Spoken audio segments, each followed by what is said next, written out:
wasn't there quite at the beginning, so I think somebody who was there at the beginning ought to perhaps explain what the scratch orchestra was. Michael, I think. Yes, I think it'd be Michael's the orchestra. Well, you were at the beginning as well. I was.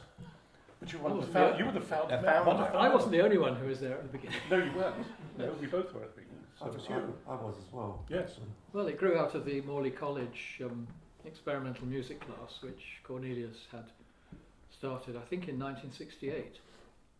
And there were about 15 or 20 of us used to go there pretty regularly.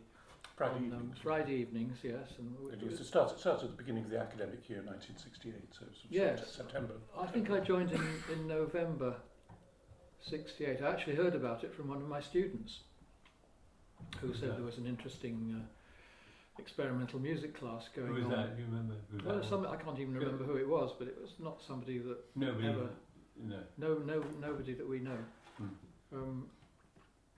So I went along, and that's where I first met most of you. I think I knew John before, and I knew John Tilbury before as well. I knew both Johns before then because we'd had some previous contact. I did know Cornelius earlier than that. I got to know him in the mid-60s, I think. What would you say was the effect of being in touch with Cornelius Cardew on you? Well, it sort of completely blew away all my ideas about music and sort of started from scratch, literally, again. It just seemed so much more interesting and refreshing than the sort of, what was the main avant-garde in those days was the sort of Boulez Stockhausen axis, which I had been interested in up to that point, but Cornelius sort of blew it all away and started again from a whole new set of assumptions. Yes, And that just seemed very, very refreshing and very. It seemed to be the most interesting thing that was happening in London. I think at a that lot time. of us had got rather fed up with serial music and its offshoots. Yes, and its English sort of equivalents.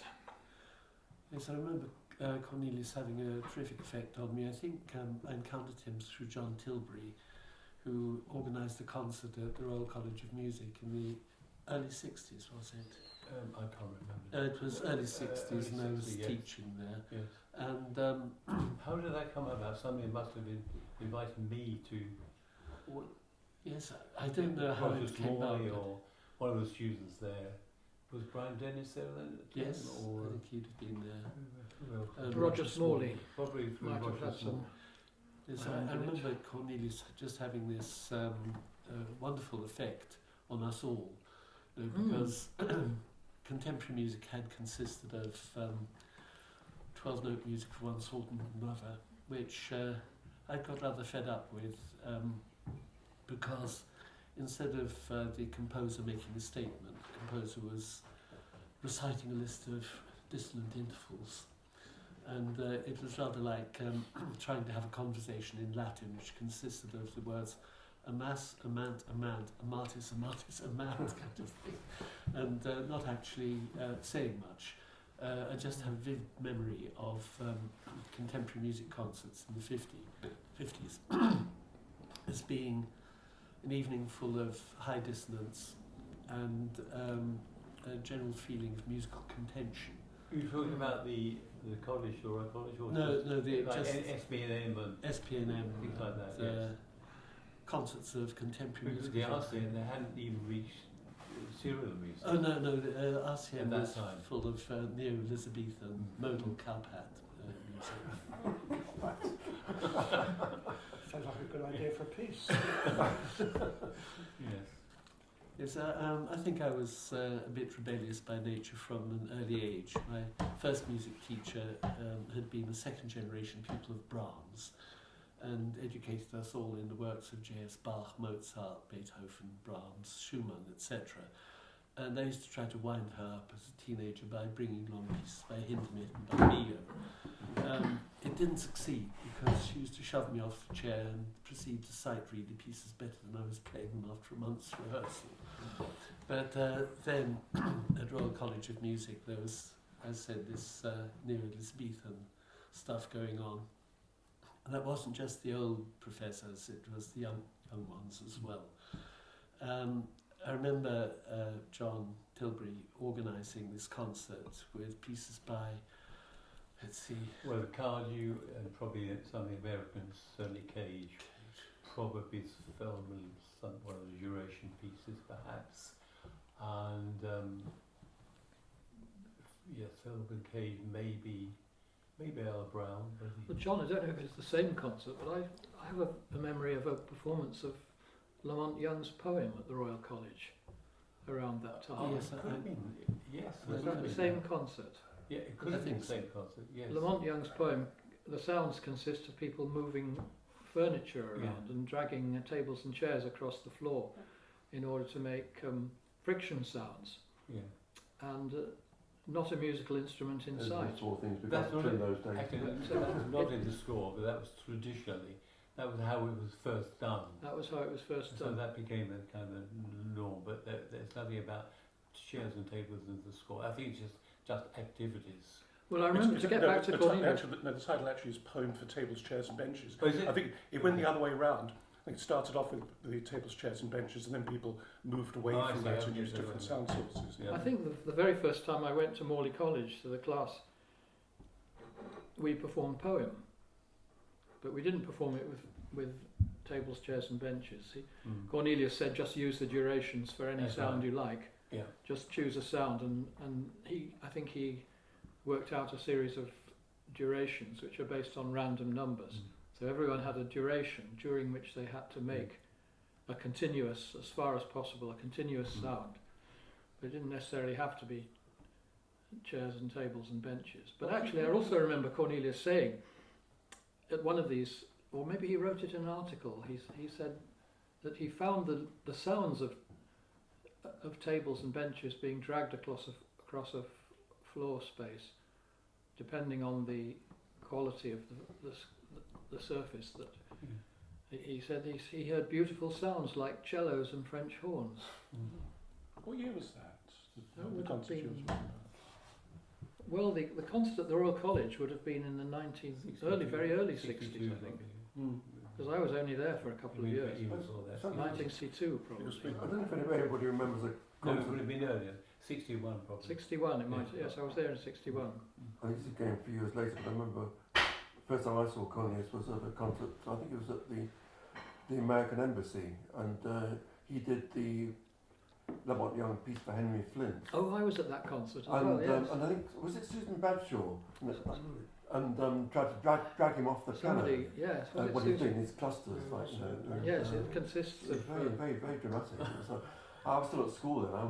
I'd never seen anything like it. I was just really kind of thought this was. Yes, I something. remember feeling, I was very taken with Lamont Young in those days. There was an No, interview was, with a very interesting interview with Hans Keller on the radio, which had it as its main structure was this performance of X for Henry Flint. Was he asking a series of questions, Yes, doesn't he? exactly. What's the duration or something? Yes. And where's the attack or something It was like that? very interesting because they were And highly Cornelius intelligent responded, people. yeah. Both were. Cornelius was playing a straight bat, all these Yes. tricky questions, and it was a kind of. I suppose there was a draw in the end, and nobody won, which is as it should be. But it was very interesting. Because that was broadcast not a few years ago when there was a programme about something Britannia was on, I think BBC4 or something, and they had that interview. Did they? Yeah, so that's where I first saw it. It's one of the best things I've ever heard. Yes, and it was all around Yeah. X for Henry Flint. Yeah. Yes, that's right. Yeah. That's right. Cornelius had the most extraordinary quality as a performer.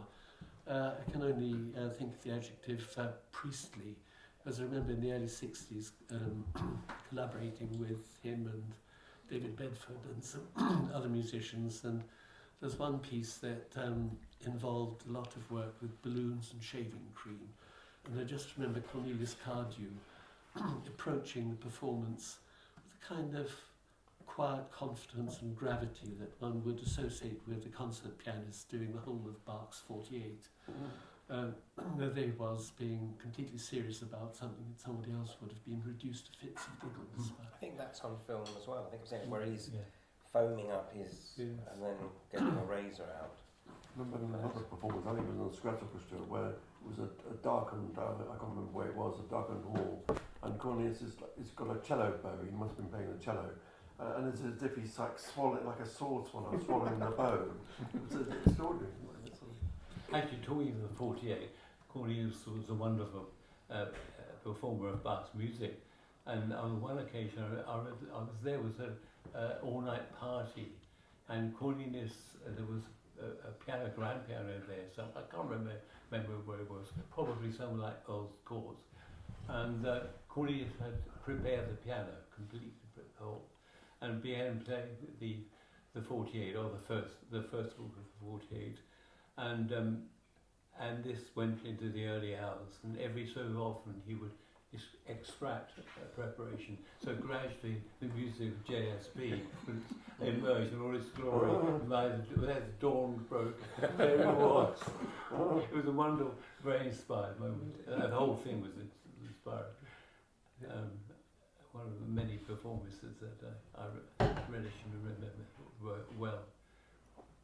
Especially the first time I heard him play was when he played some Feldman at a concert we did at the Conway Hall. We'd previously met for the first time, it must have been '59, we met at the Dartington School, summer school, which there was, remember, Nona was there, and Cornelius knew Nona from his time in Cologne, and also Nona's wife, who was Schoenberg's daughter. So that was quite an illustrious group of people. Richard Rodney Bennett was there too. Remember, we went for long trips to the Cornish coast, to the North Cornwall, and it was a very idyllic time. And when I got back, I was very much on the outside. Basically, I was rendered speechless. I had no impression at all. I felt that I was carried along somehow. My only experience of playing contemporary music was playing some Schoenberg, I think Opus 19, Opus 11, and I tried to get some people to listen to me play that, the Royal College of Music. The only person who agreed to do that was Hubert Dorks, one of the younger teachers, who was very encouraging and interested to hear it. Anyway, that was I've already lost the train of thought, being how old I am. I can't remember where was I? Tell me. I was talking about Cornelius' performance. That's right. Okay. Then when we got back from the festival, he phoned me. He hardly knew me at all. He may have heard me play Opus 19 or something. He phoned me and said, would I like to take part in a concert of piano music at Conway Hall? I, of course, said yes. I was very flattered and incredulous that he should have asked me. So we did that, and that was when I first heard him play. He played one of my favourite Feldman pieces, which title I've forgotten, of course. It's about 12 minutes. What's it called? Feldman. Doesn't matter. Last pieces he used to play. The last sounds a little. What? The last pieces. No, before that. Intermissions? No. There's extensions. Extensions 3. That's Sort of single notes with the yeah. very loud. I never heard it quite like it. I was rendered speechless. Now, what could you say about that time? I felt I was not qualified to say anything. I just listened. I mean, I laboured under the handicap of having been to an all-boys grammar school. What worse education group one possibly have? And so I was rendered speechless. So it was not a question of really how I felt about it. I was rendered immobile, both in mind and body. I knew there was something important going on, something which was to affect my whole life thereafter. And then from then on, of course, that was the Slippery Road. taking part in so many of Cornelius's ventures, and which to this day I cherish having had that wonderful experience. Anyway, that's Well, perhaps we should also remember that all this music, which was completely new to us, was introduced to this country by Cornelius. And nobody had ever heard of Lamont Young here at that time, or even Feldman, I think, in the early 60s. But, or even Cage. Or even Cage. Well, I think Cage Cage had been to. Cage did actually come to Oxford, I think, with Cage and Tudor came to Oxford. They were known earlier because I read an article, I think in the Musical Times, about Morton Feldman. This was in the very beginning of 1965, and I then wrote a piece using some of those Feldman techniques. So, and I always say, well, that's when I started writing experimental music.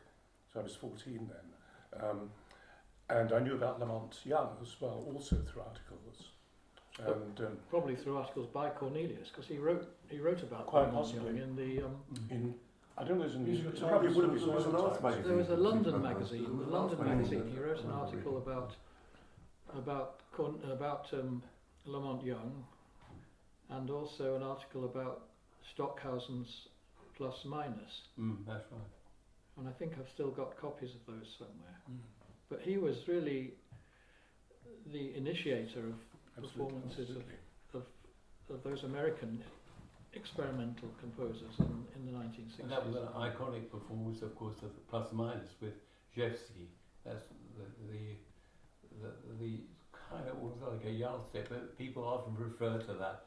With Stockhausen was taking it on the chin and in the audience, but smiling, but eventually left and wasn't best pleased with the performance. They were throwing paper darts around, all kinds of stuff with in that. I can imagine that Jeffsting and Cardew would have taken no prisoners with that performance. Least of all Stockhausen himself. But there are many such performances by Cornelius which are legendary. The ones we discussed with the Lamont Young piece, and of course some of the great learning performances as well, which we have yet to get on to. I've always thought something the great, I was talking to John about it yesterday, some of the great moments in music in my life have been one of the, in particular is the opening of the great learning, the very opening, when you have that chord of the organ. It's like prehistorical, and then you get the clattering of the stones. Absolutely stroke of genius. I mean, who could think of such a thing? Yeah, it's like music beginning all over again, isn't it? Without any reference to European tradition. Yeah, exactly. They have the same feeling in paragraph 2, like, the wild drumming, something very primitive and primeval. Yeah. I can't remember whether it was broadcast where you spoke about it or whether it was Cornelius, but it was about the first performance of paragraph 1 at the Cheltenham Arts Festival. Cornelius, and apparently there was a lot of booing and then clapping and during the performance, and some sort of retired colonel type. That's right. Cheltenham might have been me. Yes, I think it was you told us so. It came up and said, "Marvellous, you know." Thank you, Mr. Thank you. I do this marvellous against all this other modern stuff. Yeah, something like that. Always terrible modern stuff. Yeah. It's also the whole concept of paragraph 1. I'm writing for a leading choir, and then they don't actually sing. No. Was it the Halsey? Something Halsey choir. Oh, John Halsey's choir. John Halsey. Louis Halsey. Louis Halsey. Yeah. Louis Halsey. And they just spoke. They spoke. Yeah. That was another great moment. If only that man knew how profoundly he had spoken at that moment in time. How did you encounter Cornelius? Actually, I remember very clearly the first time I spoke to him because it was on the phone. I was after this is considerably later than what you've been talking about. This is probably about season 9. Actually, I was after Chris because I'd ordered some stuff from the experimental music catalogue which hadn't turned up. And the reason I remember the phone call was that I got on to Cornelius and he said, "Oh, I'll go and sort of see about this." And before he left the phone, he said, "Talk to my 5-year-old son." Now, I didn't have any experience for 15 years previously about talking to 5-year-olds. So now I was talking to this 5-year-old, and of course it was quite embarrassing because at home the phone was in a place which could be heard by everybody else in the family. So my brother was saying, "Who the hell are you talking to?" I was trying to have this conversation with Walter. So yes, so that was my first experience in Cornelius. Thank you, Cornelius. I think the first time I ever phoned Cornelius up, Stella answered, and of course I said, "Could I speak to your father, please?" She had a very high voice. She had a very high voice, as did her sister Frida. Yeah, of course. Yes. They have the identical, Yes, little tiny girlish almost voices. the same voice, yes. Identical. Cornelius My was husband, you great with, he was great with children, wasn't he? Cornelius was wonderful with children. Yes. He really treated them as not as somehow immature adults, but as children who have something in their own right to contribute. And he recognised that, and he was being brought up in the school of hard knocks of Cardew. It was must have been a wonderful experience for Horace and Walter. He took risks as well. I mean, physically he took risks. Going up mountains and jumping into the water and stuff like that. It was, and the kids followed suit. They did what he did. Life was about risk taking. They learned that at a very early age. But he was just generally he genuinely thought that by observing children we could learn so much. Not try to be pretentiously telling them what to do and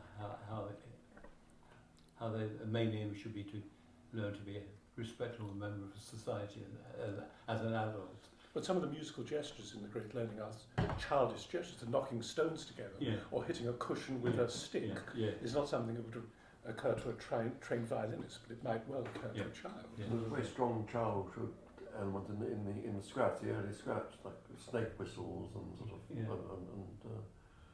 and what game, the idea of games, and it was very Which brings us a huge beautiful circle to where we were at the beginning of the conversation, which is about the genesis of the Scratch Orchestra. And here we are again. So we were talking about Morley College, and how we got onto that, and those classes began in '69, as we said. And do you want to continue the story, Michael, of how the Scratch Orchestra then developed? Well, I remember we were learning the rhythms for paragraph 2 of the Great Learning. We had to all learn a sequence of rhythms, and so we all had to acquire a drum of some kind. Didn't necessarily have to be a conventional drum. It could be a tin can or a cardboard box or something, but something you could drum on. And we were all learning these rhythms to take part in a performance, I think probably the first performance of paragraph 2 of the Great Learning, which took place at the Roundhouse, I think in January 1969, would it have been? Yes, that's right. Yes, the class began in '68. That's right. So And of course, initially, Cornelius wanted us to sing as well as play drums. yes. And we realised that the only person who could sing paragraph 2 and play the drums simultaneously was Cornelius. And so after a while, he quietly abandoned the idea and said, you could either be a drummer or a singer. But he still expected us to memorise this huge long list of rhythms, which he did by means of mnemonics, like 5 of them with the 5 Great Lakes. And then what were the others? There were other sort of mnemonics. In the end, Cards. Cards, that's right, yes. In the end, it became more difficult to learn the mnemonics than to learn the rhythms. I, for one, and I think Bryn too, covertly wrote the rhythms down on our drums. Yes, I remember him saying, somebody asked him, how is it possible to learn all these 25 rhythms by heart? And he said, quite sort of nonchalantly, So, well, think of them as aeroplanes, and once they've taken off, they've gone.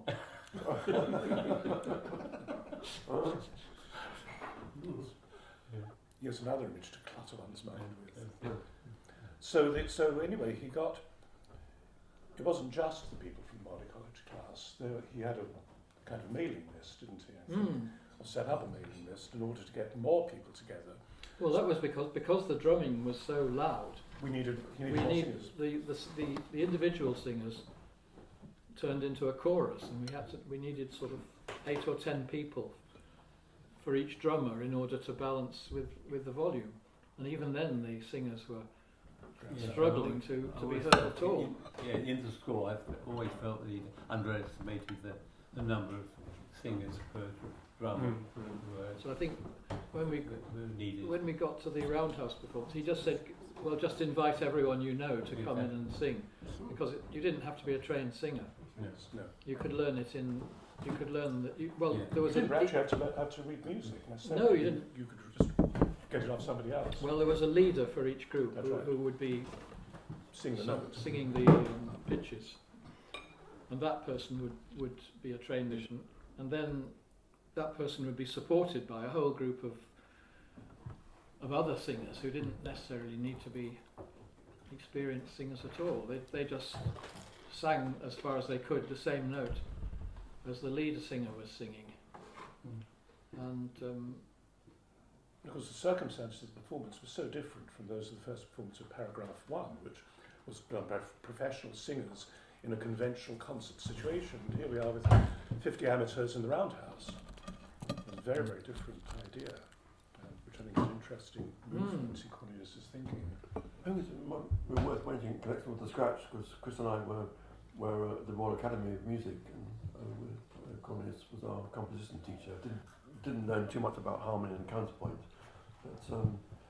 but he was introducing us to. Well, we were doing his interest, of course, experimental music, but the ideas. I think it was before. Correct me if I'm wrong, Chris, but I think it was before the scratch was performed. It was already introduced us the idea of improvisation rights, and he got us to write some. I think to remember. In the class, I can't remember Richard Reason was in the class as well. He was, yes. And you may well have started then, yes. I think it's so that was. I suppose that was about the same time as the, because I joined the Monte College class later, but it was the same time as the Monte College class. But that was interesting. Yes. One of the things I always think comes to mind always when I think about the great learning are the magnificent organ solos in 1 and especially in 4, which partly depend on who's playing, of course, but now one has to refer to Bob Coleridge and those wonderful performances, the organ solo, especially in 4, magnificent, wonderful performances. 40 people, they exist on they've been recorded and well, and Michael too. I mean, they did a good job with Michael Taylor did a good job with those recordings, those organ pieces. But they were quite magnificent, sort of like a cornerstone somehow. Something of that piece. They always waited for the way it opened the whole piece. Those 2 notes in the organ, and then later this magnificent sound in paragraph 4. And in a way, the only thing that could follow would be the ending would be paragraph 7 with a human voice. It's a brilliantly conceived idea, I think, from start to finish. So after the performance of Paragraph 2, Cornelius thought, I think, that it would be a waste to lose this big conglomerate of people who had been brought together by this common interest. And so he proposed, we had a meeting in St Catherine's Dock, do you remember, in June of 1969. 69, yes, which is what we're celebrating the 50th anniversary of. And then we moved on to what became the Scratch Orchestra. And who wrote did he actually write the Constitution itself that he then was in the Those are the musical Times? And that was what, would that have been that was June? That was Yes. June '69. 69. Yes. That's right. So it was probably after the St Catherine's Dock meeting and before the November meetings began. I think the Musical Times, the Constitution, wasn't it? I think it was published before the Catherine's Dock, because I think he invites people to come along to the first, which was the Catherine's Dock. Yes, it was published Right, so it was before published that before, first yeah, meeting. yeah. Yes, it was one of the. What was the on the 1st of July? Was that St Catherine's Dock? It That was was- July. yes, Yes, yes. it was. That was the. It was meeting, July. yeah. Yes. Yes. And of course, in those days, St Catherine's Dock was nothing like it is today. It was a run-down docklands area, and we met in a very, very dilapidated building. I remember Stella Cardew wandering over and looking at a very dead pigeon, and with great interest, and Cornelius telling her not. I wouldn't touch that if I were you. But there were dead pigeons around, and it was. She probably wanted to draw it. Absolutely, of course, yes. Stella was, Yes. of course, a visual artist and a painter, so she would No, have been no, interested it's in all the opposite. anatomy of a dead pigeon. Yes. Do we have favourite stories of Cornelius? I mean, stories about him from via other people or directly through. For us at the academy, the standout class was the one when he locked us in, which is recounted in your biography, of course, Yes. of Cardew, where me, you, Robin Thompson, Richard Rees, and probably Diana Gravel. We were in one of the rooms of the academy waiting for him, and rather than enter the room, he came up with a key and locked the door, and left the building and went back to work. And so eventually we attracted the attention of a porter and got let out. And what was interesting with the repercussions, because we were then all hauled up before the senior management and said, what on earth was your composition teacher thinking? And so most of us sort of ummed and ahed. But Richard Reason, great man, told whoever it was, it was interesting. It was the best composition lesson I've ever had in my life. And so he didn't get sacked. They continued to watch him with the suspicion that they had since the moment he'd walked in through the door. I, of course, was his first pupil, and once again, the circumstances of that are in your book. I love the story Philip of Kittinger managed to get in Cologne in the would have been late 50s. I think Kurt Fersig told me about that. They were walking icy conditions late in the early hours of the morning probably, and it's very, very cold, and he and Kurt were walking along. And they came to this lowly motorbike which was covered with a coat, and Cornelius looked at this and obviously liked the look of it, took this coat off the motorbike and shook it, took off his own coat, put it on the motorbike. On he went, wearing the new motorbike coat. It's a wonderful story. Kurt was a great admirer of Cornelius, especially his contempt for the serialists, which they both shared very early on. Who was that, sorry? Kurt Fersig was a horn player. Kurt Fersig was a horn player. We actually played with the Vienna Philharmonic, and a very, very good composer. I don't know if he's probably still alive or something. He was in some of the early performances of Treatise. Yes, yes. He must be probably about 85 now. I think he's still around, but he was. He and Cornelius had a sort of a mutual admiration relationship. They liked each other very much. I like, there was an article, I think it was in something like the Daily Telegraph, which I've got a copy of this article, where it was after the Newcastle concerts, where the Scratch Orchestra were banned for porn, was it obscene performance, and there was this article in the Daily Telegraph, I think, and there was a picture. I think you're in the picture actually, Hugh. There's a picture. There's Cornelius, and he's standing by a camper. And the article said that he was a professor at the Royal Academy music, but the Royal Academy confirmed he only had one student. And she was ill. And she was in. She was ill. She was in, that's right. Is it Penny Jordan? Was it Penny? Yes, I think Penny Jordan. Yes, that's right. And she was ill. Hugh, can you pour me some water? Yeah, that's right. I should use that. Yeah, sorry. Careful with that, it easily Okay. spills. Right, give me a glass. Thank you.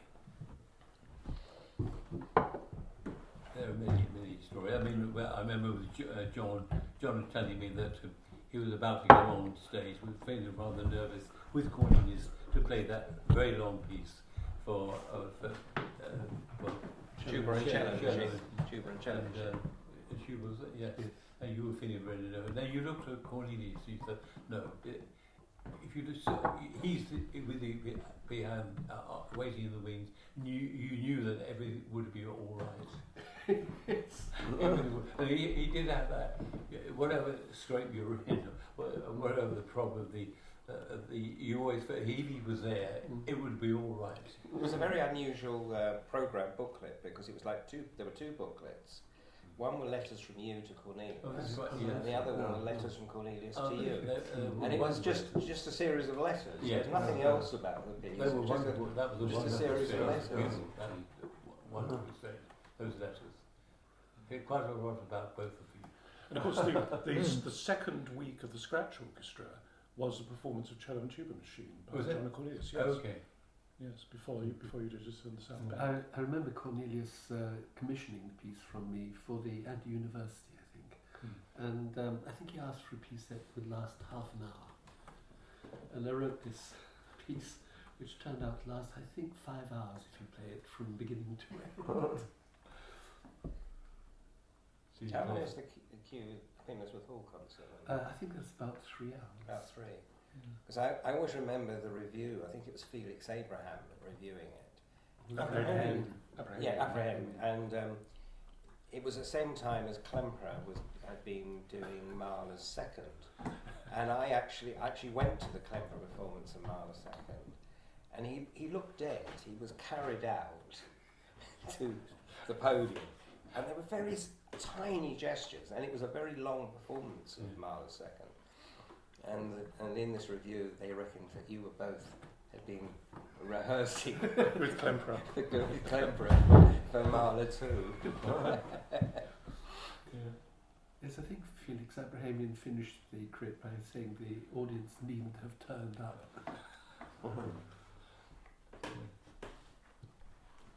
I suppose the next question is, after Cornelius started writing tonal music and the Scratch Orchestra ceased to exist as such, what happened to you? What did you do then? Well,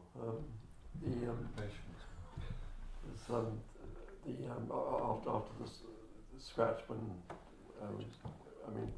with Cornelius, I got interested in the People's Liberation music, which Cornelius was playing, and I actually went to a performance of theirs. At the time, I was sort of in a state of bit of limbo, really, about music being altogether. But I remember hearing this PLM. I think it was at the. What's the theatre that was burnt down? Unity Theatre. The Unity Theatre, that's right, yes. I think it was the last performance. Stratford, John Nichols. That's right, yeah. And that would have been in 1972. Old Communist. Yeah, what was it called? The Unity Theatre. Unity Theatre. Unity, yeah. Yes. But I remember being bowled over by all these exciting folk tunes from all over the world, and I was interested in the political thing, although I didn't know much about it then. And then shortly afterwards, I joined the People's Liberation music, and you played the oboe. I played the oboe. Yeah. That's right. Yeah. So we were playing on for years throughout the 70s. We were playing on May Day demonstrations, anti-fascist demonstrations, and on the back of the truck in up Oxford Street and all over the place. It was all exciting stuff. Personally, I wasn't writing I wasn't doing much music then. I just was involved with the People's Liberation music, and then How did you reflect on your earlier music? I mean, were you a very hostile towards it, as Cornelius was towards his early music.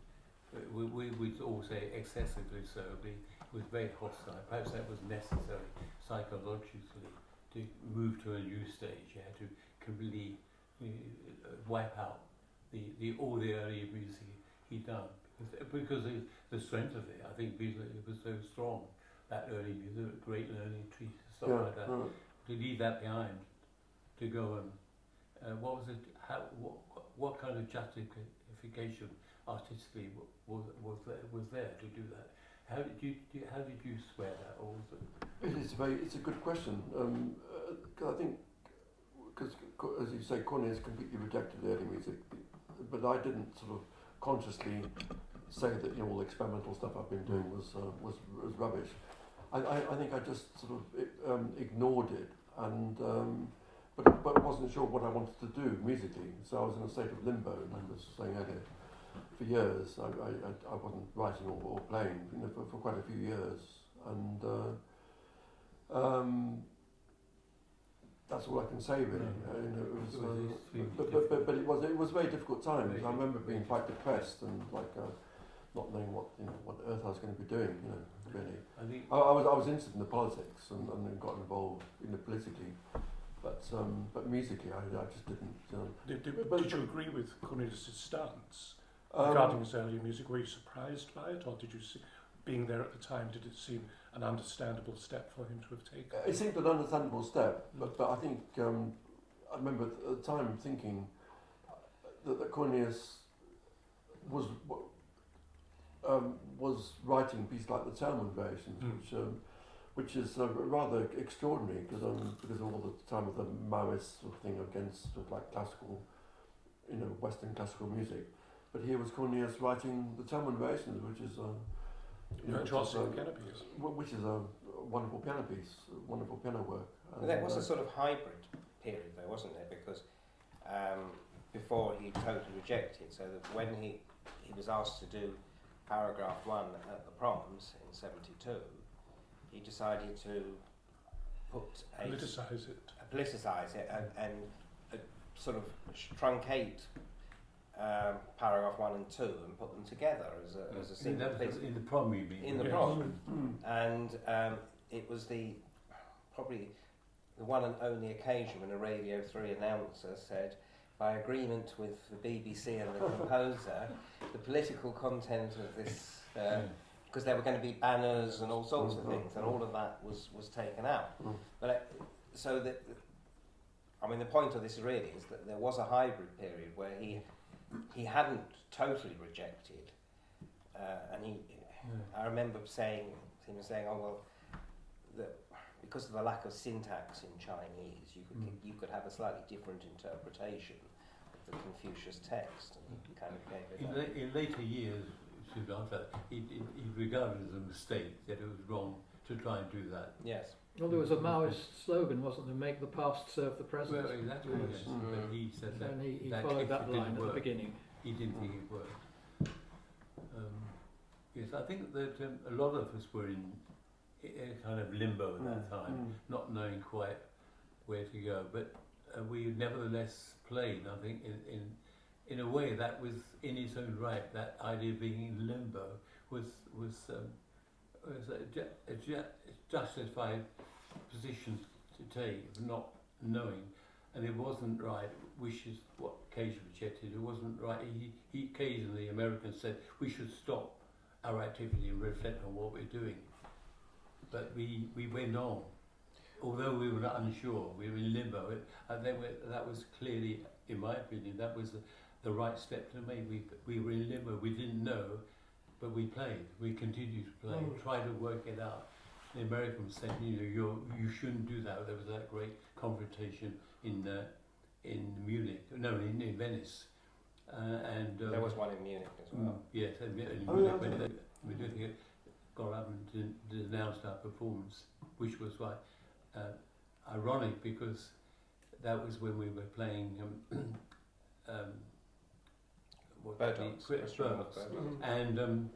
we played the piece a few months earlier, and Christian said it was the best performance of this piece he'd ever heard. Of course, the Americans very much put their foot in it by saying this is not the music of Christian Wolf. Well, yes, Feldman actually got up and said, I hope Yes. nobody here thinks this has got anything to do with Christian Well, Wolf. Well, it was specifically about carols, some yes. banjo Yes. Yes. solo, wasn't it? That It was wasn't, the music. it wasn't necessarily Her about the playing- whole of the performance. Her playing it 7 times, that theme was the music of Christian Well, because I went up and I spoke to You Cage did, you did. and Feldman and Tudor after the performance, and I said she was interpreting, I think it was 7. It was just a big Yes. It was just a 7 in the she score. did So 7 chord. And there must be something. And they started, I think they started trying to look in the score for justification of their point of view. but later on, Christian said, sounds as if it was all right. He agreed with it. They were very proprietorial. Yeah. He was their boy. I mean, don't Yes. forget, he was Younger. hanging around the time when they met in the Cedar Bar, and he was like 16, just hanging out with them, and he was their boy. And when he started to do other things and write different kinds of music, especially with the politics coming into it, they couldn't recognise it, wouldn't recognise, wouldn't accept it. I suppose what was slightly ironic was that his earlier music, not the very early music, but the music around the time of the Scratch Orchestra, anybody virtually could take part. And then by the time you get to Thelma Variations, it was something that only a virtuoso could play, and therefore might be regarded as more elitist in a way than the actual earlier music, which is slightly ironic. Well, he would say, who does it serve? Yes. He serves the audience listening to it, encourages them, inspires them to in the struggle of socialism. That's what he would say. That we was, if we're virtuosi and extraordinarily talented, we must use our talents to serve the people. That I think that's the way he would explain that. The whole Munich trip to the Scratch Orchestra in Munich was interesting because it was call it limbo or whatever, but there were so many different aspects to it. I mean, there was the politics, people were singing the red flag and sort of, but also old Scratch music and songs, and then there was this wooden metal band that I'd formed earlier and playing jolly tunes and sort of, you know, it was you remember? Yes. You were But there, that predated was, the actual politics, didn't it? I Playing think the popular tunes. Yeah, because I remember, I mean, like, I was brought up an unthinking serialist in sort of, I mean, I had lessons, well, I was trying to think anyway, but no, I mean, but because I had lessons with Elizabeth Lutyens and I was getting very fed up with 12-tone music, but I mean, the Cornelius, I think, as you said, John, that he opened the path to, like, there's a whole new world out there, you know, like it's not sort of, but I suppose the scratch thing, tunes, you know, melodies, harmonies, and all these things were very a breath of fresh air. I mean, I think the interesting thing about Cardew right over his career was the permissiveness of his music. On the one hand, you can think very precisely about a sound that you'd like to make, like the opening of paragraph 1. And then, on the other hand, the Scratch Orchestra consisted just about 50-50 of people who'd trained as musicians and people who hadn't, and people who definitely knew nothing about music. And I think there was a very interesting mix, and something that only somebody like Cardew could have instigated. And He was great at getting people together, wasn't he? Paradoxically, some of the non-musicians were more showed more precision and care for the notes than we musicians. For example, Daphne Simmons, who released her tones at just the right time at every meeting, perhaps twice or 3 times, with a great timing and precision. That's another thing about the Scratch Orchestra, which must forget the balance of male to female was unheard of at that time. It was 40% women in Scratch None Orchestra. of whom are here today. None of whom are here today.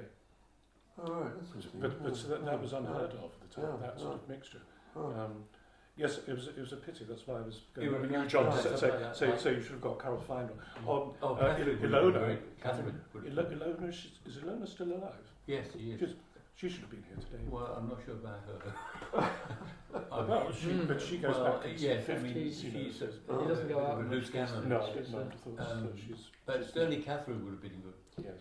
I was Yeah. sort of introduced to the Scratch Orchestra by one of the women because Who's that? I'd come to that. I attended Hugh Davis's electronic music classes at Goldsmith, 69 to 71 as well, and Hugh Davis's girlfriend at the time was Birgit, Oh, bigger, yes. and she told me about the Scratch Orchestra, and I bowled up here to say it was in 1970, and I think it was a rehearsal for paragraph 7, and I was a bad flute player, and I had this vision that I was going to fail the audition.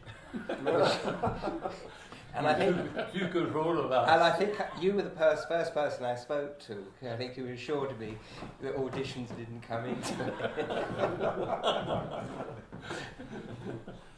And you looked rather silly playing the flute in paragraph 7. I would have been, yes, I would have been.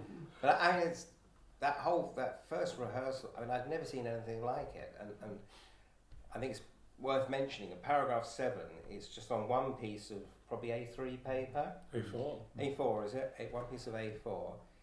There's no traditional notes, no traditional rhythms. The only thing nearer to any musical notation is a few Fs for 14 or other Fs. And it lasts, in our youth, it lasts about 100 minutes. It may not last as long now as we've all got older, because we haven't got the same breath control. It would be, But me and Bryn would sort of vie to yeah. see who could actually get But it's an it incredible going piece. longer. Whenever you hear it, men, bearing in mind there's not a single piece of traditional notation, every time you hear paragraph 7, you know that that's the That's piece. paragraph 7. It's very, Which I don't think any other verbal score it's very possibly distinctive, isn't it? possibly do. Yeah. An incredible piece. Yeah. But we should stay on this question about what you did and why you did it and how it affected you. I mean, one thing that I got unhappy about in the 60s was the amount of free improvisation, which tended to consist of everybody in the room playing loudly for 2.5 hours, then going home feeling better. And What's wrong with that? well, My therapeutic approach to Was it worth it? but what I did next was to get involved with minimalists. So there's from this great sprawling chaos of improvisation, there was repetitive music which had sort of total. John, did it make you feel better? Yes, It did. made Okay. me feel a lot better for a short time. And then suddenly repetition became tedious, so Became repetitive. it became repetitive. So I got into systems which, well, Chris and me were survivors of that period, and it was very exciting finding out about bell ringing and I just want to point out that, of course, one of the results of the Scratch Orchestra was the creation of a lot of mini groups within it, people of like-minded thinking, who came together and made music outside of the normal Scratch Orchestra, though they continued to play with it. The Promenade Theatre Orchestra was one, which was 3 of whose members are here now: Hugh, John, and myself. There was CPE, wasn't there? There was Chris May. Chris May, Phil Jebbett, and Ed Fulton. Ed When did Fulton. that start, John? The interest in minimalists and about 70, 71. So, do you think that could have been also a reaction to the politicisation of Scratch, not just? I think it was about the improvisation. Yeah.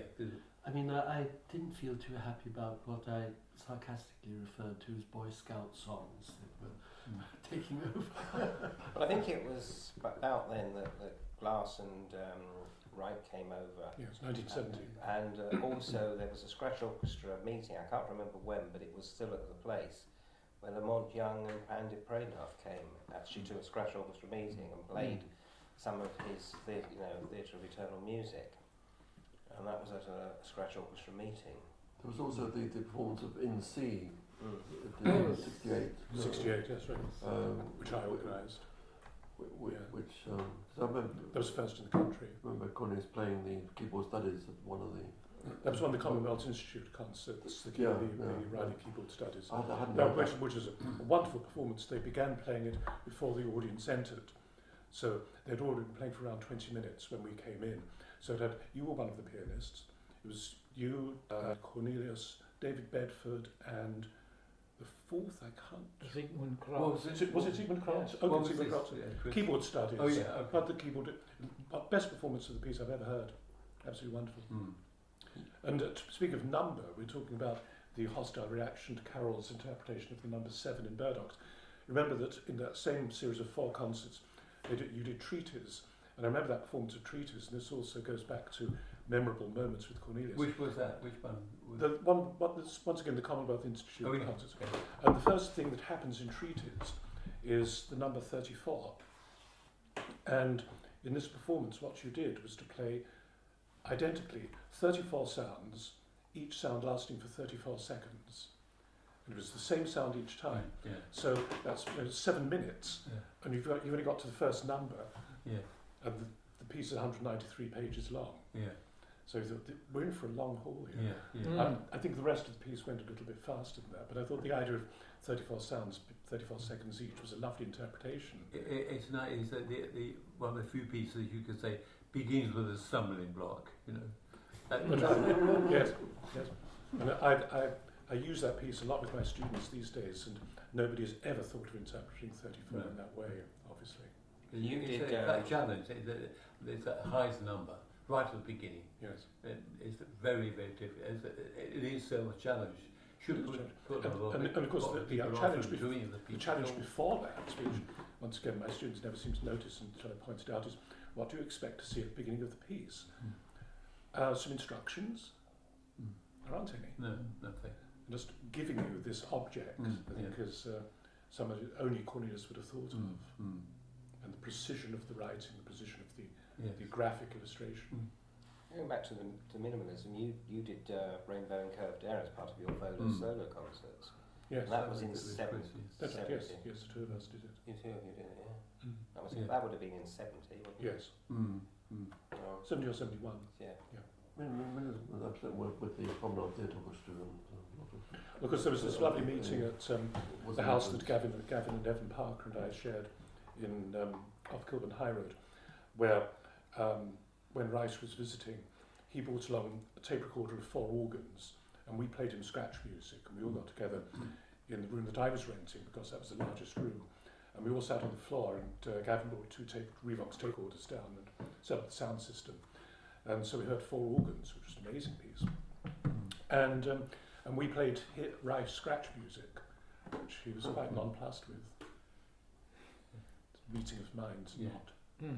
I think we should. We can't gloss over this whole thing of the rift, because there were people like you, Chris. You were unequivocal about not wanting to be involved with politics, and other people as well. Some of us went along with it, some longer than others. But I think that was.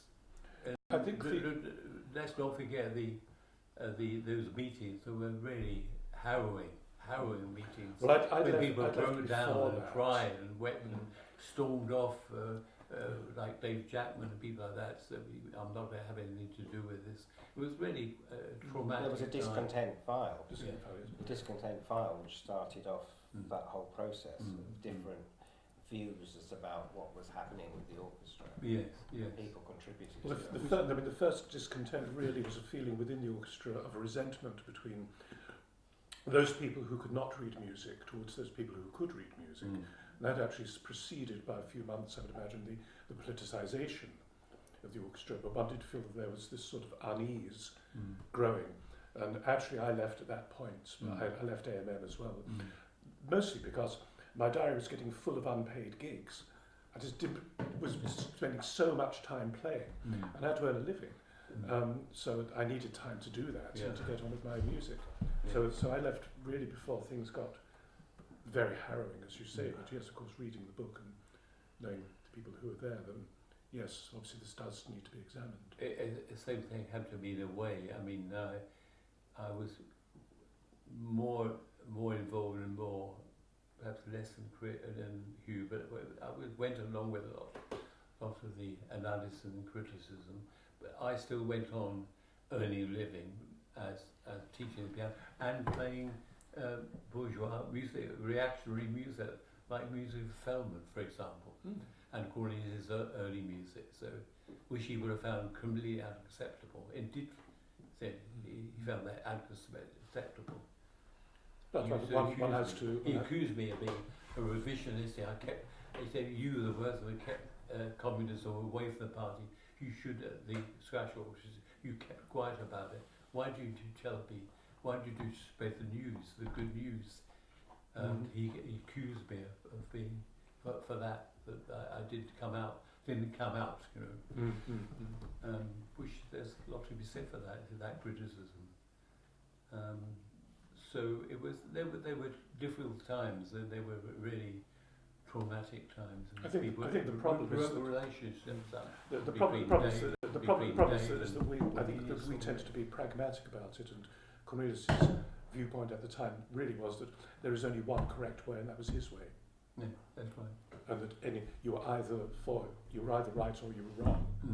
And I think for those of us who were making a living with professional music, we couldn't afford to think like that, even if we had wanted to.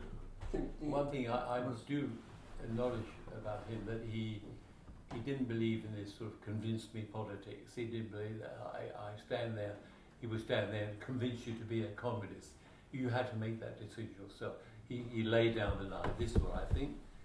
You decide what you want to think. But he didn't try to convert people. Actually, it was up to people. People had to convert themselves to be of any consequence to the movement, whatever you call it.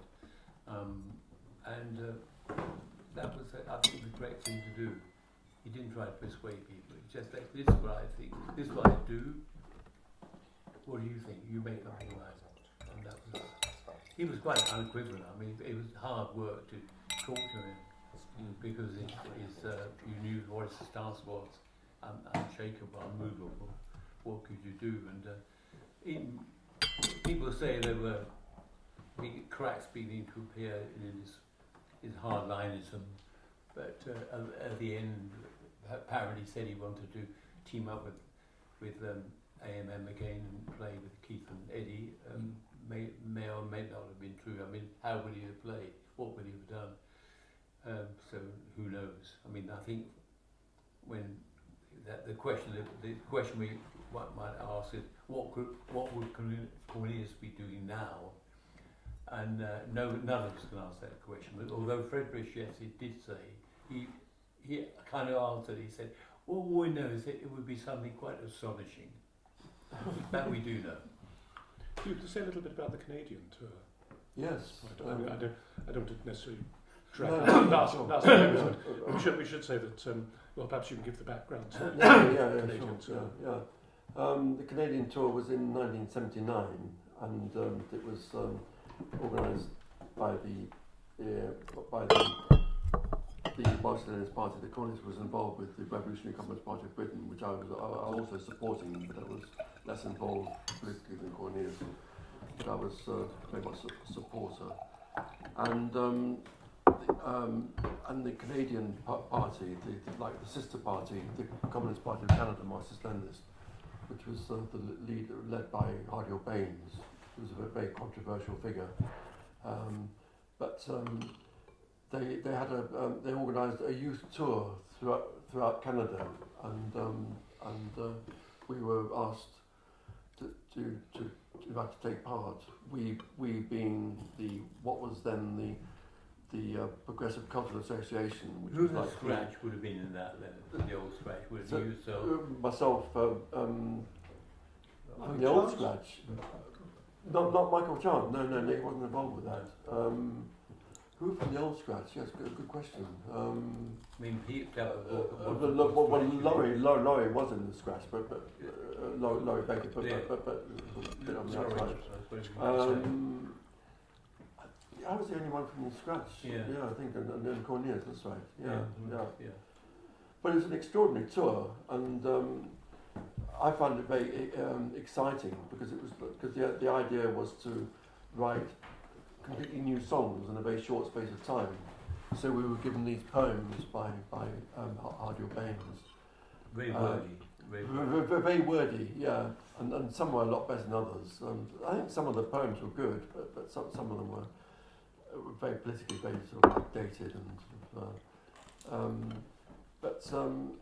but the idea of doing a tour and then writing, we were presented with these poems, and then we, Cornelius and Laurie and Chris Thompson, who was involved, who was a singer involved in the party, We wrote these songs in a very short space of time and performed them in a quite rough and ready way, and then this extraordinary tour all over Canada. Did any of the songs survive? I mean, when you came back, would you sing some of the songs? Yeah. Was that in the repertoire of the party? Well, mainly the We Sing for the Future was that came from that. That's right. Yeah, which is. It's wordy. I mean, there were problems with too many words.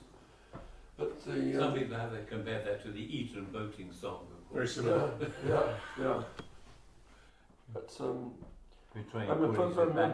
my own point of view, I hadn't been writing anything for some time. So writing songs again was, but also writing music about kind of like sort of what you might call real life. I mean, obviously, like the songs were political, but they were also about the regions of Canada and the sort of the way of life in different parts, and sort of like immigrants and who lived there, and the working class struggles and everything.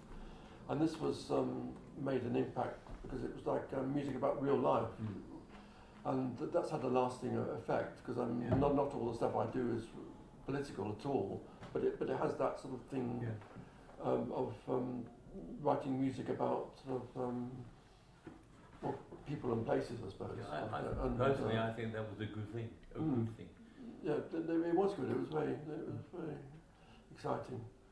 I mean, musically, it was obviously limited, but it was like, I suppose it was a bit of a parallel with the old scratch. We were kind of feeling our way to something new, and it was the same with the songs we did then. We were feeling our way, trying new things and sort of new different musical idioms, like sort of rock, folk, whatever, jazz. Not so much jazz, but more. When you came back after that experience, were there any changes? I mean, in the way you behaved, the line of the party after you came back from there, was there any changes, or was it just something which was inspiring and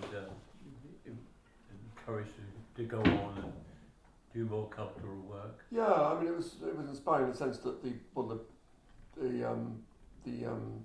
Progressive Cultural Association continued to do songs, although it's slightly quieted down a bit. But speaking personally, I started to do more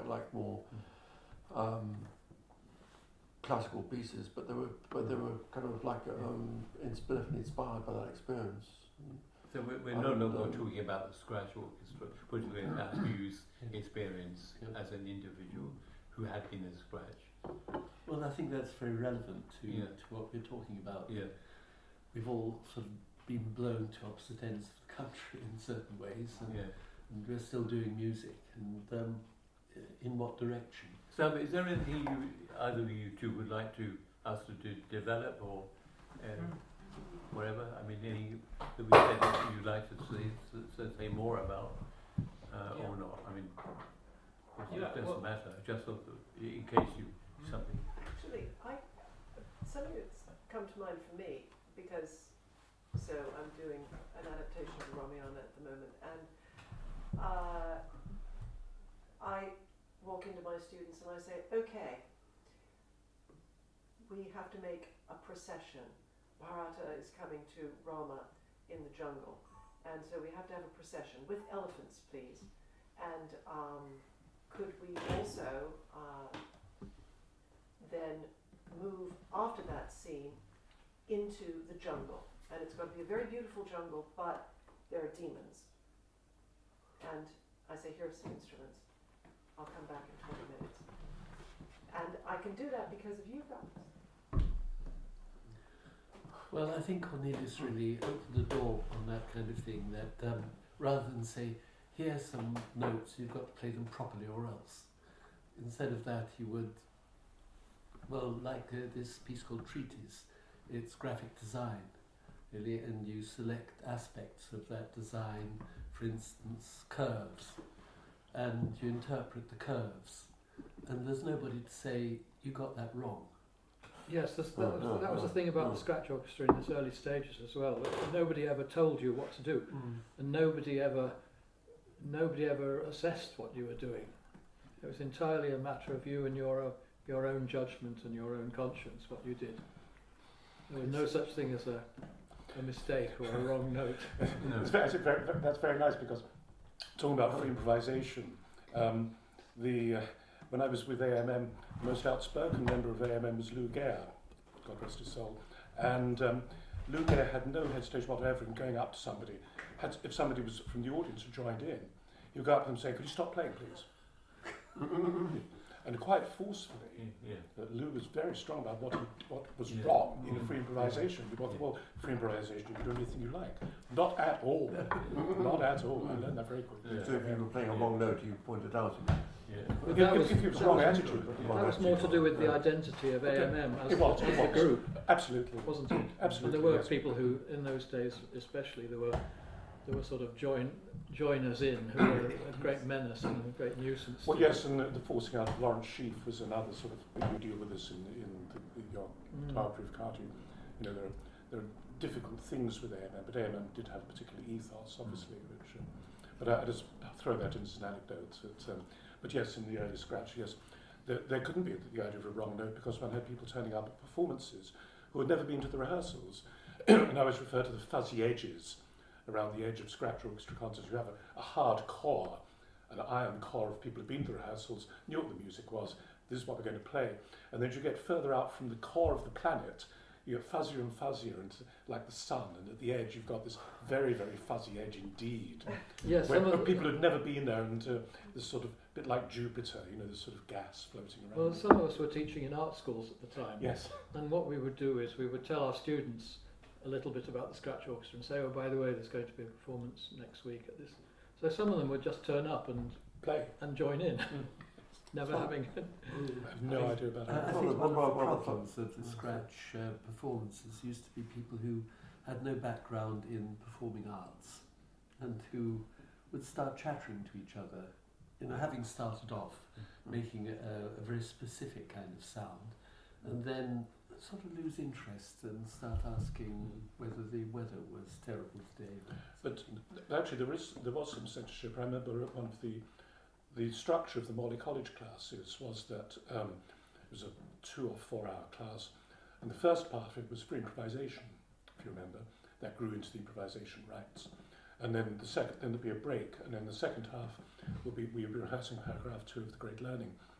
But I do remember that on one occasion we were playing. The idea was you came along into the room, Morley College, got out your instrument, started playing whatever. And somebody came along one week and started really banging at the piano, which was there. And Bryn and quite a few other people realised what was going on. And so they began to get their coats and their jumpers and, you know, to put inside the piano. And the sound which got more and more muffled until there was almost no sound at all. And the gentleman who was trying to sort of work out his frustrations at the piano realised he wasn't going to be able to, and so he left in a huff. So there was some censorship when it was necessary. The piano was a sort of problematical instrument in that Very context, wasn't it? Yeah. When I teach free improvisation, the one instrument I would never let people use is the piano. That's For right. that reason. Yeah. It has an identity that you can't get rid of. I think there was a kind of moral imperative in the orchestra. Was this that you did your best. You did your best, and you were honest about it. There's certain integrity. I think there was that about it. You weren't taking things lightly. You may be wrong, but you may be barking up a wrong tree, but you were doing your best. I think that was very important. But loud sounds would always exclude quiet ones. So loud sounds would always. So you could have in an improvisation, someone playing something beautifully but very quietly, and next to them, might be Roger Sutherland banging his. I'm wondering to what extent is the discontent meetings. I mean, this is never sort of mentioned, but I just wondered to what extent they were influenced by the idea of what was happening in Scratch was quite frustrating, particularly in, say, a sphere of free improvisation, where people, which was obviously not satisfying for those taking part. I joined the orchestra a bit after then, but I've taught free improvisation, and I've always sort of asked people to bear three things in mind, which is not in terms of what they should be playing, but just in terms of attitude, which is listen and act accordingly. I think in these scratch improvisations, not many people were listening. The second was don't waste sounds, which actually is a phrase taken from paragraph 5. And the third was develop social responsibility. I wonder if somebody had actually tried to do this with Scratch as a formative time. Do you often get the question with the pre-improv? You say, well, because with pre-improvisation, you can play anything. And I always say, no, you can't play anything, you play something. That's the difference. Yes. But the thing about social responsibility, of course, is the most important. And I'd have thought that quite a few problems could be possibly solved by pointing to that one instruction, or one guidance instruction. Guidance. But then there's the text of paragraph 1, which is about that sort of thing, isn't it? Watching with affection the way people grow. I mean, there's a sort of illicit social responsibility embedded in that, which also came over in Cornelius's own behaviour.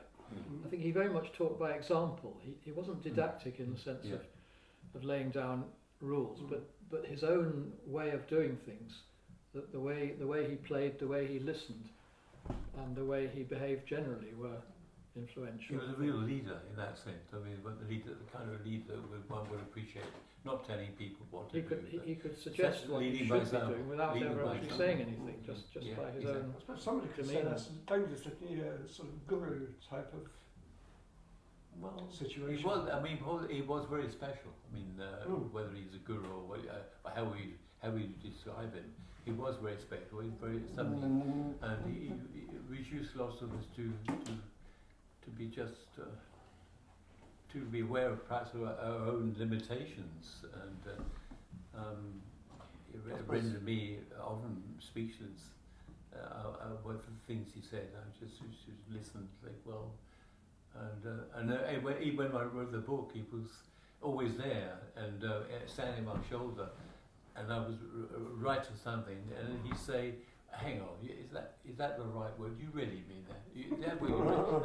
I had this ongoing dialogue with him all the time.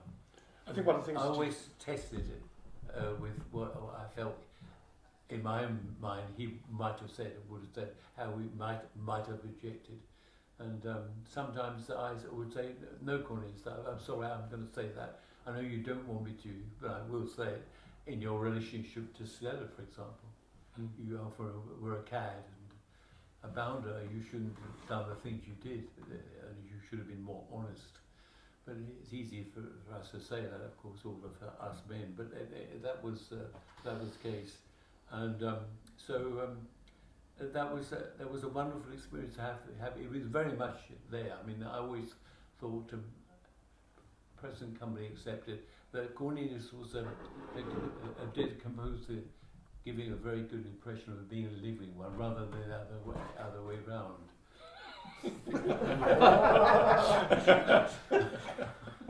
Present company. I remember once one of the lessons at the Royal Academy. Remember Chris, Cornelius was perhaps like I forget the context, but I think he said something.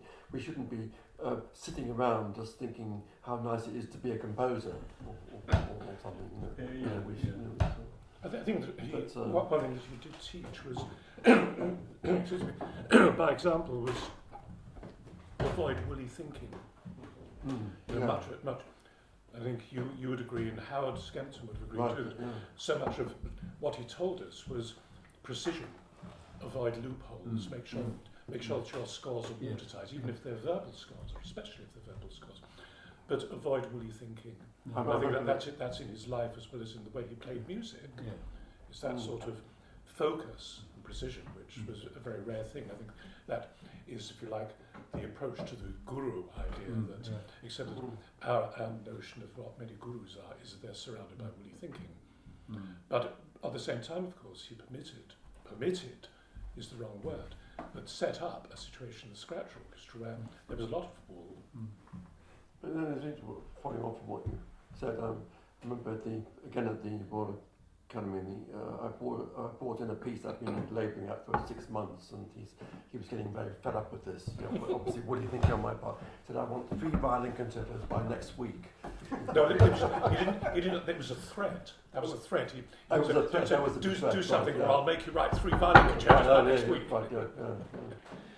I think there was some element in the Scratch Orchestra that actually resented that leadership role, and that I think was possibly part of the discontent. And I remember there was some years afterwards, I took part in a symposium, and I think somebody asked a question, well, what was a lasting legacy? And I said, well, if nothing else, the great learning. And somebody, I can't remember who it was now, took strong exception to the fact that, I was promoting the masterwork, and that wasn't what the Scratch Orchestra was about. So there were contradictory ideas as well. The thing about the Scratch was the social aspect of the Cornelius. I think we all accepted he was the leader, but he got everybody together and enabled everybody to do their own thing, and so this is. I think later on politically, when he got involved with the Marston and his party. He was the opposite of the sort of the Stockhausen guru, great composer. But he was still the man sitting at the other side of the table, and I think that was the problem. In the end, the sons rebelled against the father. Interesting to ask the ladies, the women. I remember asking, I think it was Carol, what about the women? What did they think of Cornelius? She said we all adored him.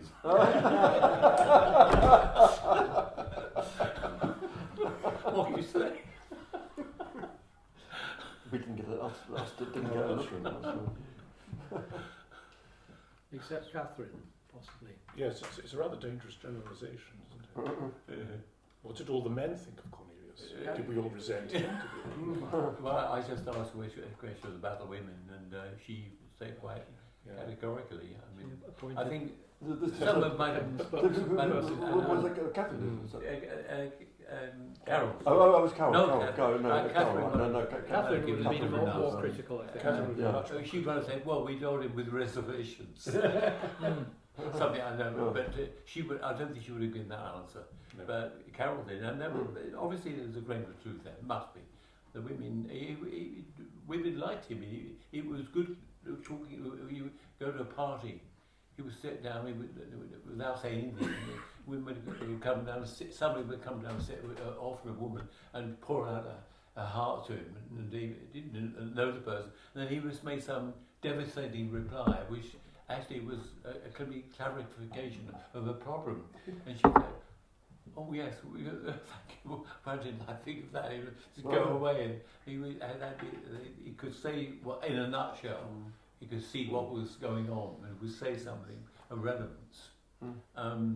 And he was known for that. It was he was the kind that was the opposite of somebody like Edgar Varese would stand in the middle of a room and beat his chest with his fist, and everybody would listen and come to listen to him. Cornelius would disappear somewhere quietly in the corner, sit on the sofa alone, and then people would come and sit next to him. Often women talk to him, and he would listen. He was a great listener. He would listen and then wait and then say something of a pithy remark or a remark which was consequential in some way. That's what he did. Was good at that. Well, now that he's no longer with us, Dave, I mean, how would you define the direction your music took after Cornelius sort of disappeared?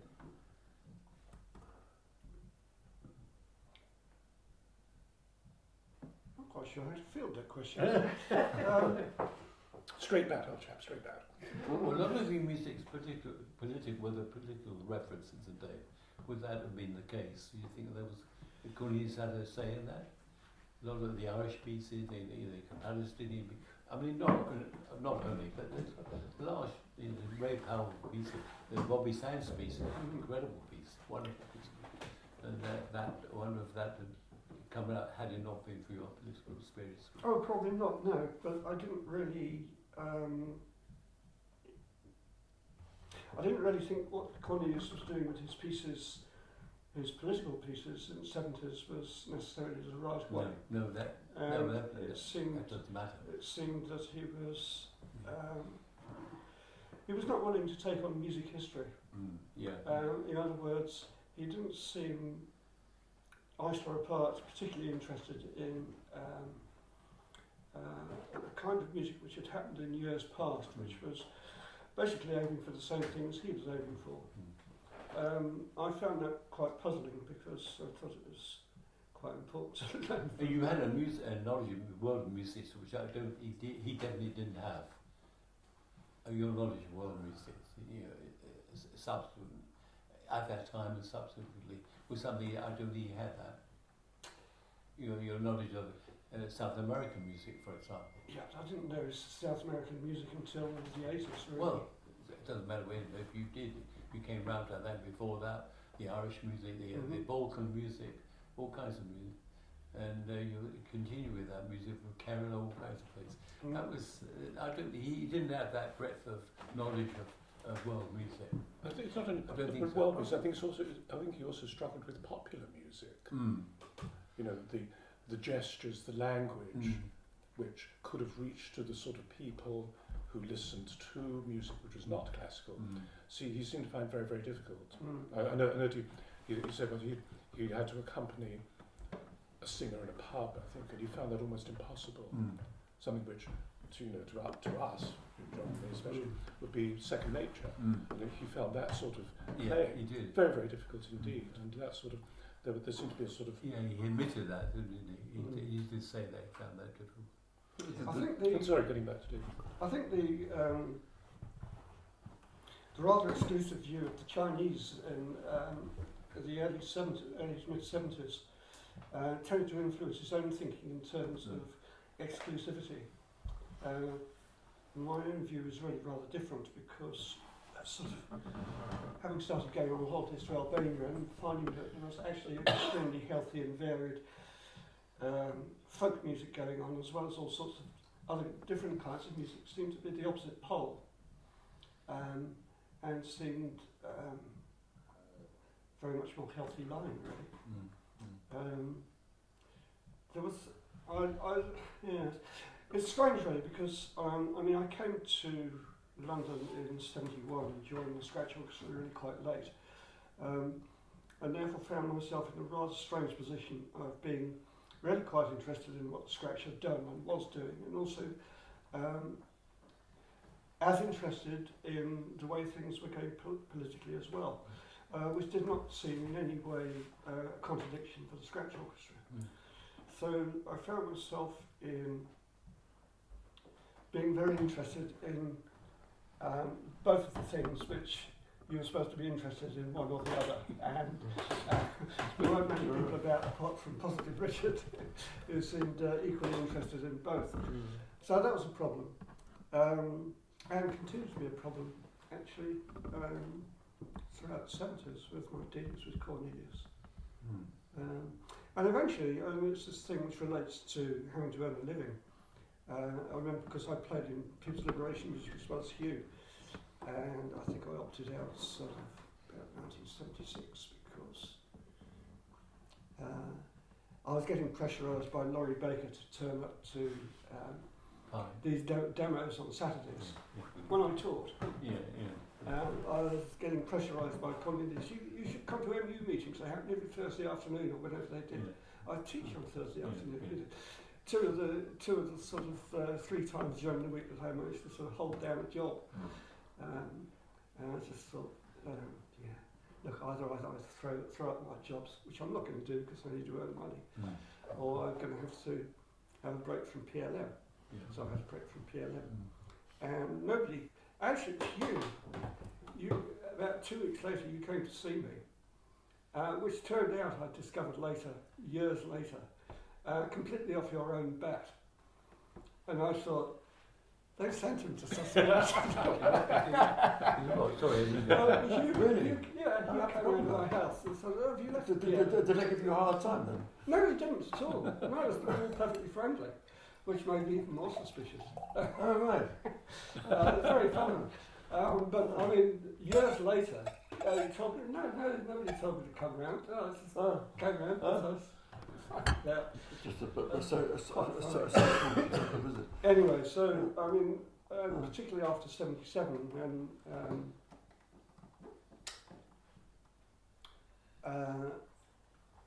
political problems amongst communists was at its height, which also seemed to coincide with Cornelius at his most dictatorial and most. I remember one concert in particular where he decided that everybody was the enemy. Was that the Gary one? The Air Gallery. Air Gary. That's recorded. That's recorded. I wasn't there. I got a recording of it. Oh right. Yes. Yes. He turned on the painting. The painting was up on the Oh, wall. the paintings were- Look at those. Yeah. Bloody Yes, boy they got crap. denounced all the paintings. They were appalling paintings. This poor guy wasn't there to defend himself, but they had to be there in the gallery. So he turned on it. Look at this. Yeah, Rubbish nonsense. It's pretty really because about 3 weeks later they got replaced by realist Chilean paintings, didn't they? I mean, something which Yes, it he would would have. have been fine. Yeah. I mean, there was a real problem in the 70s with the Maoist thing, that like black and white, if you want, if not for the people you're against them, sort of, and I mean, it was a very which Cornelius had its effect. Until later on, I think there was actually the 79 trip to Canada was quite interesting because Cardew Baines was talking about refuting the Maoist thing and saying that we should look at more the classical traditions, and I think that had an influence on us all. That we should that Beethoven is not out for the count or whatever. Yeah. It was all. I think that yes, the possibility of this sort of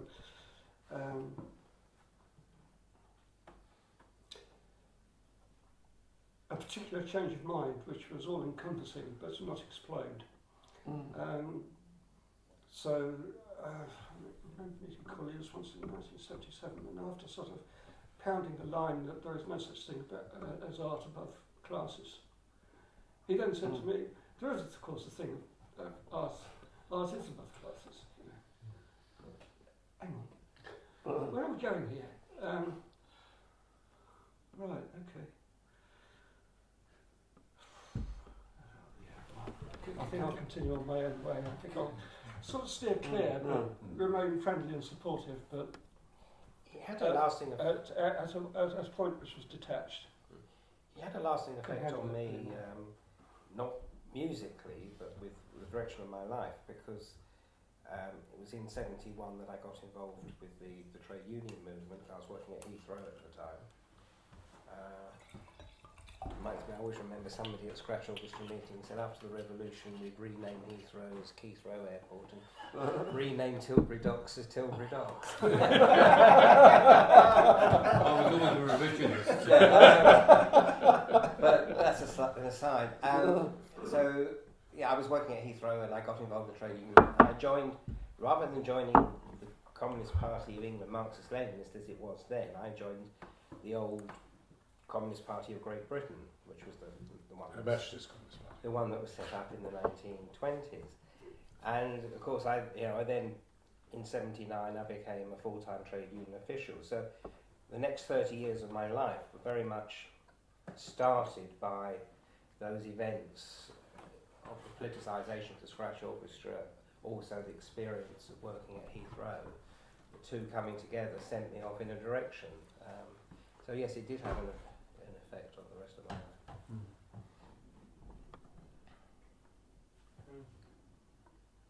Could you talk a little bit about the Great Learning? More? Good. What was Well, the great learning? maybe explain what it is, Explain what it because is. you've talked a lot about it, but you yeah, haven't give said some what it was. A very long piece of music in 7 paragraphs taken from the Chinese texts by Confucius in a translation which I'm sure Cornelius lived to regret, by Ezra Pound, who was a notorious fascist. It has to be more Ezra Pound than Confucius. Rather more Ezra Pound than Confucius. And the piece is dedicated to the Scratch Orchestra. The first paragraph, as we've been talking about, was written as a commission by the Louis Halsey Singers, who are a professional group, and it was first performed in Cheltenham, wasn't it? All the subsequent paragraphs, the other 6, were written for performance by the Scratch Orchestra, each one of which, each paragraph has a different musical scenario, if you like. Different. Paragraph 7, which we've dealt with at some length, is a single sheet of paper, verbal instructions, only singers. The only sounds you hear are singing. Paragraph 6, I'm working backwards, is for singers and, if you like, small sounds, and is generally considered to be a kind of homage to the music of Christian Wolff. Paragraph 5, which is a very large paragraph indeed, many faceted, very many parts of which can be performed simultaneously or after each other.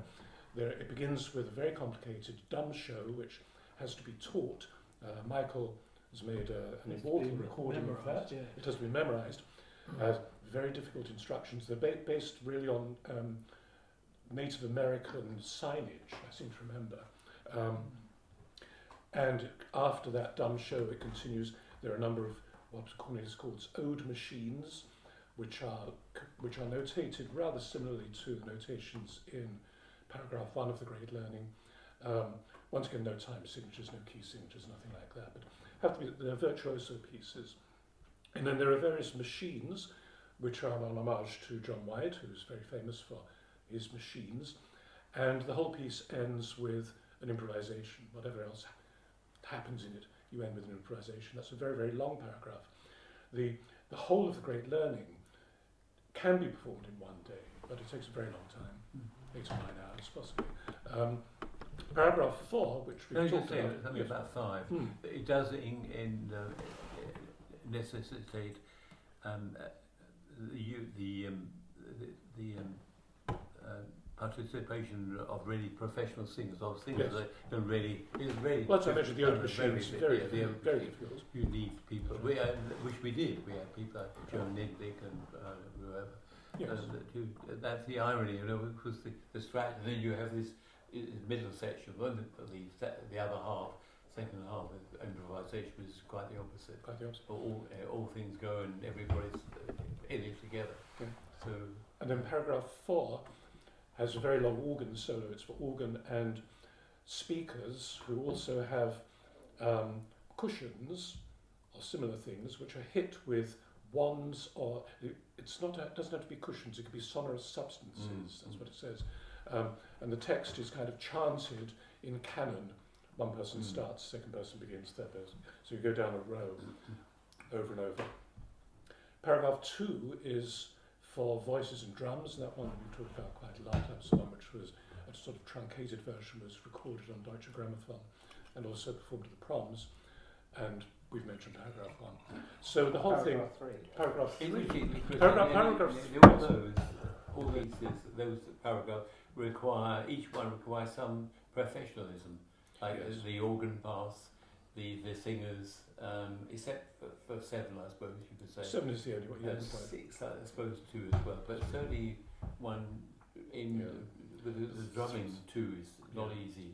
The 3 is singers 2, and 3, the organ parts and even the scales and in 3 and the that requires a Yes, there are a series of notes given in the Yeah, reading, yeah, which yeah. instrumentalists You can can play. bend scales.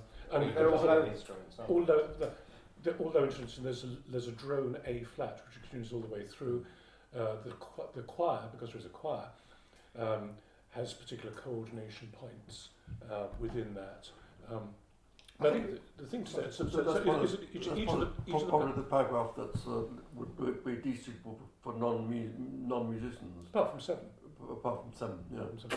But it does say that But, each of the paragraphs has its own particular flavour. I think if you knew the performance of The Great Learning was happening, and you were just beamed in on a random minute of it, you should be able to tell which paragraph you're listening to. I think it would be very I difficult think not one to. of the things is just to, for those who don't notice, is that The Great Learning, each paragraph is at least half an hour long. So it's between half an hour and, say, 2 hours, which is paragraph 5.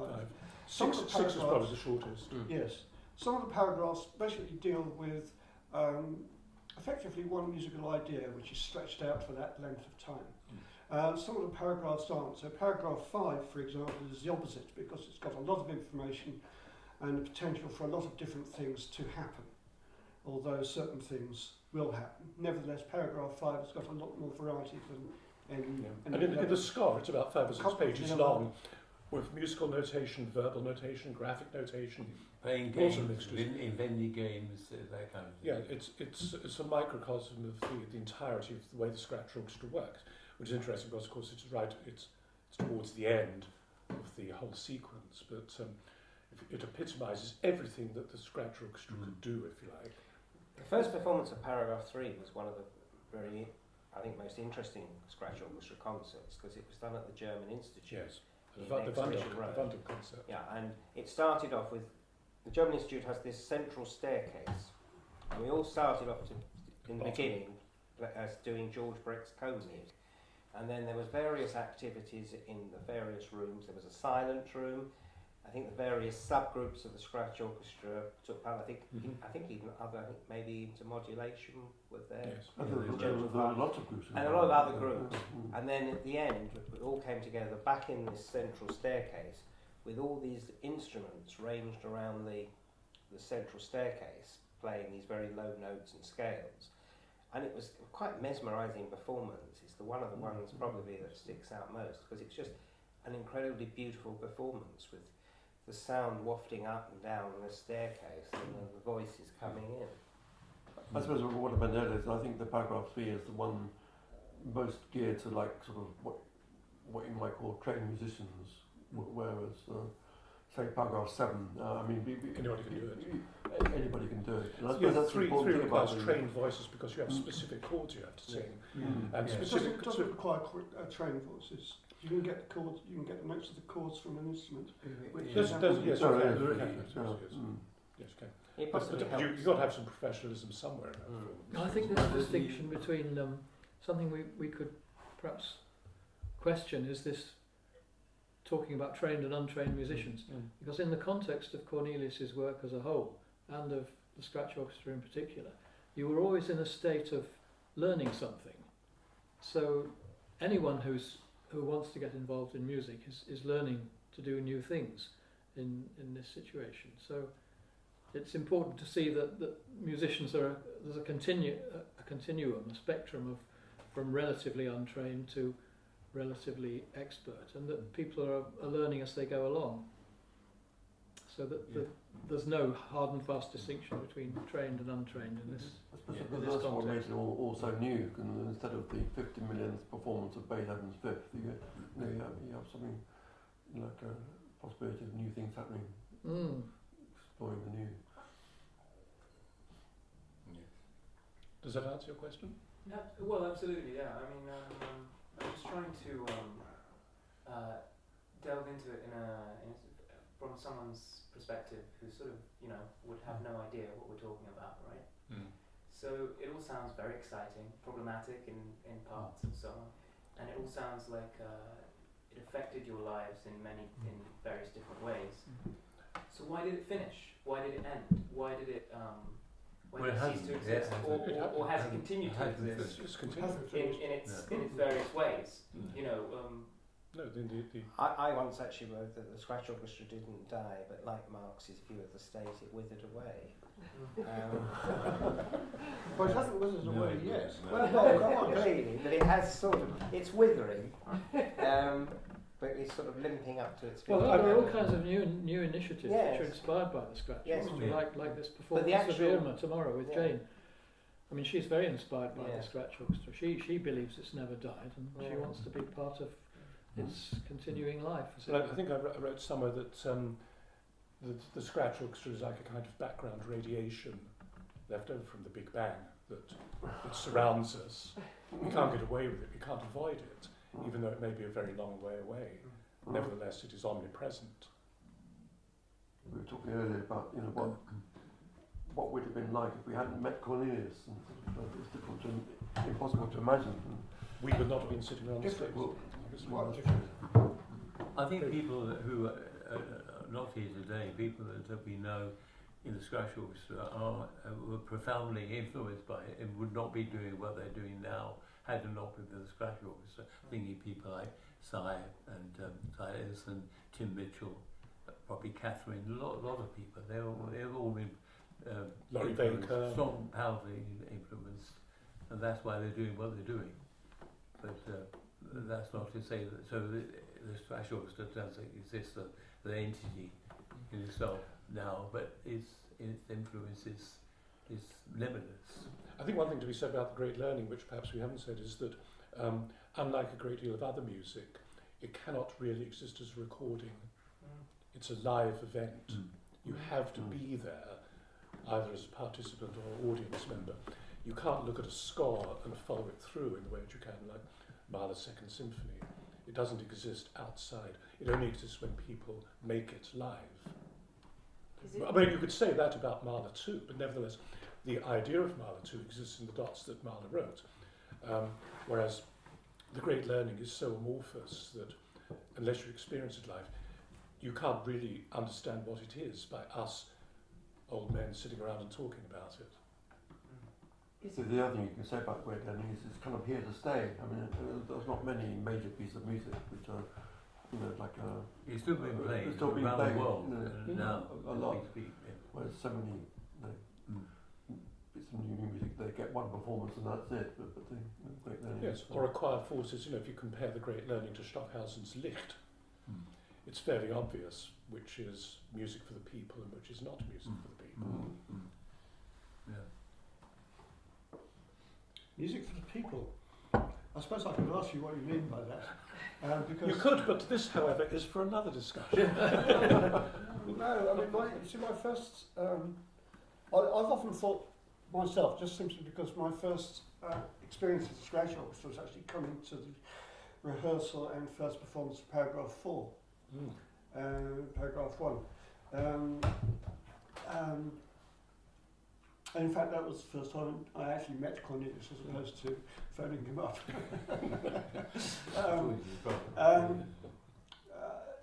And, you know, I sort of followed what was happening, pages of Musical Times and sort of elsewhere. But I came down to London for that performance, and I thought, yes, this is definitely the kind of thing I want to be involved with. It's people's music. And what did I mean by that? I've never really figured that out. So actually, you coming up with the same phrase is quite interesting. I suppose what means music which is playable by a populace at large with no specialised knowledge other than the enthusiasm to get together and make something, whether that be music or any other kind of art form.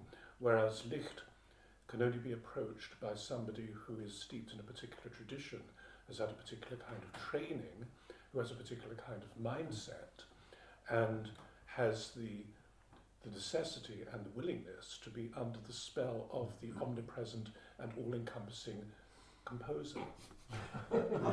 Yes. Yeah, I think the Great Learning. Tribute Yeah. In the Great Learning, there is a kind of meaning. Can I quote you? In the Great Learning, I forgot I said it. We got on tape. I think in the Great Learning there is what I would call a meaningfulness in the Great Learning, we should do in other compositions. There is something there which invites meanings and investigation, thinking, reflecting, all that. It embodies all that. Yes. The different ideas of what meaning or meaningfulness can mean. And as you said, Michael, you can't experience the great learning without learning. What do you learn from doing Licht? That Stockhausen is a composer, that you spent hours of your life earning a lot of money, certainly, but playing a whole bunch of dots. And you come away very different? No, probably not. Maybe you do. Some people love Licht, I have to say. There's a performance of Donnerstag auf Licht quite recently, and very good reviews and so on. But certainly as a participant, if not an auditor of the great learning, an auditor as well, I think that there is knowledge to be gained from it, whatever your capacity. I think, John, you mentioned to me once that take part in the great learning, you'd find out what kind of person you'd like to share your flat with. I thought You should be really. You wouldn't find that with Stockhausen, would you? You find out who you didn't want to share a flat with. It should be recorded, perhaps, that it was originally called The Great Digest, wasn't it? It was originally called The Great Digest. And was it because there was a problem with Ezra Pound's... Yes. That might have been a copyright It was problem. copyright. Yeah. Thinly Changing disguised the move Great to evade that. Digest of the Great Learning. Yes, that's right. Yes. Is it music or performance art? Is there... How It can be. It can be. Depends how far you want to take it. Paragraph 5 certainly can be. The other paragraphs I would say were more difficult to establish as performance art. Treatise could be performance art. The performance that I saw at the Commonwealth Institute, the one which began with the 34 sounds, 34 seconds, Robin Page was one of the performers, and he was using lights. So he was interpreting the score visually, not as a musician at all. Because there are no instructions, one could obviously interpret the whole of treatise as a mime artist or as a dancer. No problem, nothing to say you can't. But as I say, paragraph 5, yes, you could do it as performance art. The other paragraphs probably not. But of course, performance art was a very big thing for the scratch as a whole, improvisation rights. I mean, performing. Yes, the performance of the Roundhouse, of which I remember Birgit crawling around the balcony with lights on, and you took so many different versions of stories about that concert. You said to me once while you were writing the balcony, all you could say in the end was, an event took place. Because everybody you spoke to had entirely different memories of what went on at that concert, depending on how drunk they were, where they were, what time they came in. They absolutely sure where they were. It was the same in another example of that in when Cornelius was in a boat with somebody. Some people said it was Darmstadt, other people said it was Venice, and they swore blind it was definitely Venice. The others equally. It was definitely Darmstadt, absolutely certain. And if I wanted I could have gone on with it. Somebody said, well, actually high up the Serpentine in Hyde Park, so I could have gone on ad nauseum. So let's leave it at that.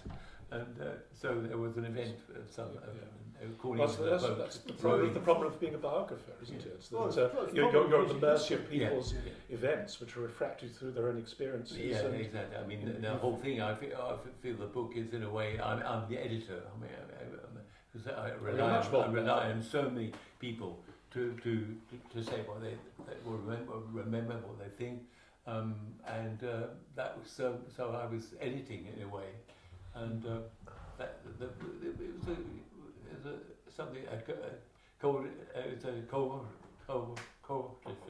gesture, a project, whatever you'd like to call it, and I had that unenviable task of sort of sifting through. I had so many people saying so many interesting things. Somebody on the street corner that sold him his tobacco would have just interesting things to say about that. If that's what he did, he actually he managed to what's the word, to bring things out from people about not only about their relation to him, but about things in general. and all kinds of people. Everybody I met had things that they considered to be unique through him, through his, through a brief knowledge, perhaps a passing acquaintance with him, but they nevertheless liked the tobacconist who sold him his tobacco, like that. But they all had interesting things to say about you. They would draw things out of people. That was one of his great virtues, I think. I remember going back to the great learning. I remember the great learning. I remember going. Actually, the two things I must tell you. One is just amusing, but our grandson, who started school at the age of 3 or 4. Was it 3 or 4? 3. He got some award. He'd been there for 3 weeks or so. And he said, I said, what you got this award for? He said, he thought about it. He said, well, it's because of my great learning.